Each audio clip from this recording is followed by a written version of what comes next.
Road మీదకి పోయినామంటే 10 నిమిషాలకో bus, ఓ దాంట్లో సీట్లు దొరకకుంటే ఇంకో దాంట్లో పోతాం.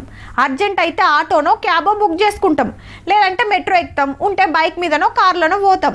ఒకటే ఏరియాకి వెళ్ళి ఓ 20 మంది ఏదైనా పెద్ద గుడికి పోయేది ఉంటే బుక్ చేసుకుంటే ఇంటికే వస్తుంది బస్సు సుత.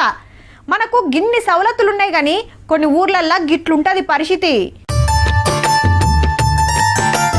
జెండా పండుగ ముందే వచ్చినట్టు అనిపిస్తుందిలే, కానీ ఇది ఊరి పండుగ. పల్లెకు బస్సు వచ్చిన సంబురం. మరి మహారాష్ట్ర అడవులకు దగ్గరుండే ఓ చిన్న పల్లెటూరు ఇది. ఎంతమంది పబ్లిక్ ఉంటారో గాని ఇంతవరకు ఊరికి బస్ అంటే ఏందో కూడా తెలియదు. మొన్నటిదాకా రోడ్డే చక్కగా లేకుండే. ఇదంతా అన్నలు తిరిగే ఏరియా.